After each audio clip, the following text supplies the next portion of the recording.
ದಿನಾಂಕ 29/6/2026ರಂದು DSARTಯಿಂದ ಒಂದು ಜ್ಞಾಪನವನ್ನು ಹೊರಡಿಸಿರ್ತಾರೆ. 2026-27ನೇ ಶೈಕ್ಷಣಿಕ ಸಾಲಿನಲ್ಲಿ ಮಾನೋಗ್ರೇಡ್ ದ್ವಿಭಾಷಾ ಶಾಲೆಗಳ 2 ಮತ್ತು 3ನೇ ತರಗತಿಗಳ ಟ್ರಾನ್ಸಿಷನ್ ಪೀರಿಯಡ್ ಸೇತುಬಂಧ ಉಪಕ್ರಮವನ್ನು ಸ್ಯಾಟ್ಸ್ನಲ್ಲಿ ಇಂದೀಕರಿಸುವ ಕುರಿತು.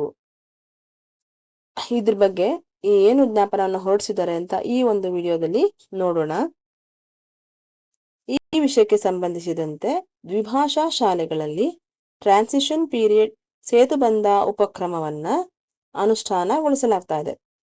ಈ ಸುತ್ತೋಲೆಯಂತೆ 2 ಮತ್ತು 3ನೇ ತರಗತಿಗಳ ವಿದ್ಯಾರ್ಥಿಗಳಿಗೆ ನೈದಾನಿಕ ಪರೀಕ್ಷೆ ಇರೋದಿಲ್ಲ. ಪೂರ್ವ ಪರೀಕ್ಷೆ ಬದಲಾಗಿ ಟ್ರಾನ್ಸಿಷನ್ ಪೀರಿಯಡ್ ಮಾಡ್ಯೂಲ್ನಲ್ಲಿ ಸೂಚಿಸಿರುವ 30 ದಿನಗಳ ಚಟುವಟಿಕೆಗಳನ್ನ ಪರಿಣಾಮಕಾರಿಯಾಗಿ ನಿರ್ವಹಿಸಲು ತಿಳಿಸಲಾಗಿತ್ತು. ಅಂದ್ರೆ ಪೂರ್ವ ಪರೀಕ್ಷೆ ಮಾಡೋದಿಲ್ಲ, ಅದರ ಬದಲಾಗಿ ಟ್ರಾನ್ಸಿಷನ್ ಪೀರಿಯಡ್ ಆಕ್ಟಿವಿಟೀಸ್ ಅನ್ನ ಮಾಡಬೇಕು ಅಂತ ಈ ಹಿಂದಿನ ಸುತ್ತೋಲೆಯಲ್ಲಿ ತಿಳಿಸಿದ್ರು. ಸಾಫಲ್ಯ ಪರೀಕ್ಷೆ ಬದಲಾಗಿ ಟ್ರಾನ್ಸಿಷನ್ ಪೀರಿಯಡ್ ಮಾಡ್ಯೂಲ್ ನಲ್ಲಿ ನೀಡಲಾಗಿರುವ ಅಬ್ಸರ್ವೇಷನ್ ಅಂಡ್ ಅಸೆಸ್ಮೆಂಟ್ ಫಾರ್ಮೇಟ್ ನಲ್ಲಿ ಇರುವಂತೆ LOಗಳಿಗೆ ಅನುಗುಣವಾಗಿ ಪ್ರಶ್ನೆಗಳನ್ನ ರೂಪಿಸಿಕೊಂಡು ಜೂನ್ 30ರಂದು ಮೌಲ್ಯಮಾಪನ ಮಾಡಿ ವಿದ್ಯಾರ್ಥಿಗಳನ್ನು A ಅಥವಾ B ಎಂದು ಗುರುತಿಸಿಕೊಳ್ಳುವಂತೆ ತಿಳಿಸಲಾಗಿತ್ತು. ಅಂದ್ರೆ 2 ಮತ್ತು 3ನೇ ತರಗತಿಗೆ ಪೂರ್ವ ಪರೀಕ್ಷೆ ಇರಲಿಲ್ಲ. ಪೂರ್ವ ಪರೀಕ್ಷೆ ಬದಲಾಗಿ ಟ್ರಾನ್ಸಿಷನ್ ಪೀರಿಯಡ್ ಮಾಡ್ಯೂಲ್ ನಲ್ಲಿರುವ ಚಟುವಟಿಕೆಗಳನ್ನ ಮಾಡಬೇಕಾಗಿತ್ತು.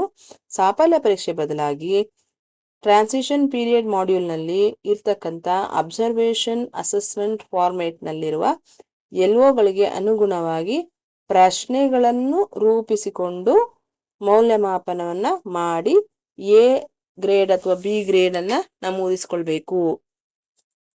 ಮೌಲ್ಯಮಾಪನ ಮಾಡಿ ಗುರುತಿಸಿಕೊಂಡಿರುವ ವಿದ್ಯಾರ್ಥಿಗಳ A ಮತ್ತು B ವಿವರಗಳನ್ನು ಸ್ಯಾಟ್ಸ್ ನಲ್ಲಿ ಇಂದೀಕರಿಸುವುದು.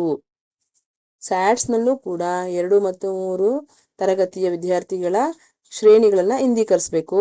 ಇದನ್ನ ಜುಲೈ 1ನೇ ವಾರದಲ್ಲಿ ಪೂರ್ಣಗೊಳಿಸಲು ತಿಳಿಸಲಾಗಿದೆ. ಹಾಗೆ ಪ್ರತಿ ವಿದ್ಯಾರ್ಥಿಗಳ ಪ್ರಗತಿಯನ್ನ ಆಧರಿಸಿ ಶಾಲಾ ಶೈಕ್ಷಣಿಕ ಯೋಜನೆ SAP ಅನ್ನ ಸಿದ್ಧಪಡಿಸಿ ಪ್ರತಿ ಮಗುವಿನ ಕಲಿಕಾ ಪ್ರಗತಿಗೆ ನಿರಂತರವಾಗಿ ಅನುಪಾಲನೆ ಮಾಡುವುದು. ಸೊ ಇದನ್ನ SAP ನಲ್ಲೂ ಕೂಡ ಈ ದಾಖಲೆಯನ್ನ ರೆಡಿ ಮಾಡ್ಕೋಬೇಕು.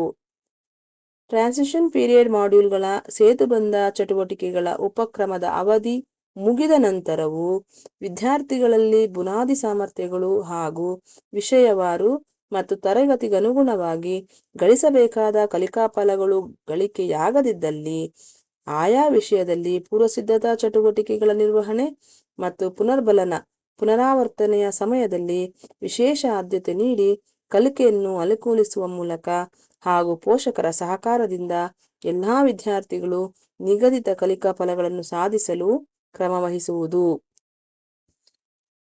ಇದಿಷ್ಟು 29ನೇ ತಾರೀಕು ಬಂದಿರತಕ್ಕಂಥ ಜ್ಞಾಪನದಲ್ಲಿ ಇರ್ತಕ್ಕಂಥ ವಿಷಯ. ಇನ್ನೊಂದ್ಸರಿ ನೋಡೋದಾದ್ರೆ 2 ಮತ್ತು 3ನೇ ತರಗತಿಗೆ ನಾವು ಪೂರ್ವ ಪರೀಕ್ಷೆ ಸಾಫಲ್ಯ ಪರೀಕ್ಷೆ ಮಾಡಿರೋದಿಲ್ಲ ಬೈಲಿಂಗ್ವಲ್ ಶಾಲೆಗಳಲ್ಲಿ. ಆದ್ರೆ ಈಗ 2 ಮತ್ತು 3ನೇ ತರಗತಿಗೆ ಟ್ರಾನ್ಸಿಷನ್ ಪೀರಿಯಡ್ ಆಕ್ಟಿವಿಟೀಸ್ ಅನ್ನ ಪೂರ್ವ ಪರೀಕ್ಷೆಯ ಬದಲಾಗಿ ಮಾಡಿರ್ತೀವಿ. ಸಾಫಲ್ಯ ಪರೀಕ್ಷೆಯ ಬದಲಾಗಿ ಅಸೆಸ್ಮೆಂಟ್ ಫಾರ್ಮೇಟ್ಸ್ ಏನಿದೆ ಅದರಲ್ಲಿರುವ LOಗಳಿಗೆ ಅನುಗುಣವಾಗಿ ಪ್ರಶ್ನೆಗಳನ್ನ ರೂಪಿಸ್ಕೊಂಡು 30ರಂದು ಮೌಲ್ಯಮಾಪನವನ್ನ ಮಾಡಬೇಕು. ಆಮೇಲೆ ಗ್ರೇಡ್ ಅನ್ನ ಎಂಟ್ರಿ ಮಾಡಬೇಕು. ಅದು SAP ಅಲ್ಲೂ ಮಾಡಿರ್ಬೇಕು, ಸ್ಯಾಟ್ಸ್ ನಲ್ಲೂ ಕೂಡ ಶ್ರೇಣಿಯನ್ನ ಎಂಟ್ರಿ ಮಾಡಿರ್ಬೇಕು. ಮಾನೋಗ್ರೇಡ್ ದ್ವಿಭಾಷಾ ಶಾಲೆಗಳ 2 ಮತ್ತು 3ನೇ ತರಗತಿಗಳಿಗೆ ಮಾರ್ಗಸೂಚಿಗಳು. ಟ್ರಾನ್ಸಿಷನ್ ಪೀರಿಯಡ್ ಉಪಕ್ರಮ 2026-27ನೇ ಶೈಕ್ಷಣಿಕ ಸಾಲಿನಲ್ಲಿ 2 ಮತ್ತು 3ನೇ ತರಗತಿಗಳಿಗೆ ಹೇಗೆ ಸೇತುಬಂಧ ಉಪಕ್ರಮವನ್ನು ಅನುಕೂಲಿಸುವುದು. ಇಲ್ಲಿ ನೈದಾನಿಕ ಪರೀಕ್ಷೆಯನ್ನು ರದ್ದು ಮಾಡಿರ್ತಾರೆ. ನೈದಾನಿಕ ಪರೀಕ್ಷೆ ಇರೋದಿಲ್ಲ, ಅದರ ಬದಲಾಗಿ 30 ದಿನಗಳ ಚಟುವಟಿಕೆಗಳನ್ನು ಪರಿಣಾಮಕಾರಿಯಾಗಿ ನಿರ್ವಹಿಸಬೇಕು. ಸಾಫಲ್ಯ ಪರೀಕ್ಷೆ ಇರೋದಿಲ್ಲ, ಅದರ ಬದಲು ಅಬ್ಸರ್ವೇಷನ್ ಆ್ಯಂಡ್ ಅಸೆಸ್ಮೆಂಟ್ ಫಾರ್ಮೇಟ್ ಆಧಾರಿತ ಕಲಿಕಾ ಫಲಗಳಿಗೆ ಆಧಾರಿತ ಪ್ರಶ್ನೆಗಳನ್ನು ರೂಪಿಸ್ಕೊಂಡು ಮೌಲ್ಯಮಾಪನವನ್ನು ಮಾಡಬೇಕು. ಜೂನ್ 30ರೊಳಗೆ ಮೌಲ್ಯಮಾಪನ ಮುಗಿಸ್ಬೇಕು. ಮತ್ತು ವಿದ್ಯಾರ್ಥಿಗಳಿಗೆ A ಮತ್ತು B ಗ್ರೇಡ್ಗಳನ್ನು ನೀಡೋದು. ಜುಲೈ 1ನೇ ವಾರ ಗುರುತಿಸಲಾದ ವಿದ್ಯಾರ್ಥಿಗಳನ್ನು A ಮತ್ತು B ಫ್ಲಾಗ್ ಅಂತ ಗುರುತಿಸ್ಕೊಂಡಿರೋ ವಿದ್ಯಾರ್ಥಿಗಳನ್ನು ಸ್ಯಾಟ್ಸ್ನಲ್ಲಿ ಹಿಂದೀಕರಿಸಬೇಕು. ಅಂತ್ಯೋದಯ ಯೋಜನೆ ಸ್ಯಾಪ್ನಲ್ಲೂ ಕೂಡ ಈ ಮಕ್ಕಳ ಮಾಹಿತಿಯನ್ನು ದಾಖಲಿಸಬೇಕು.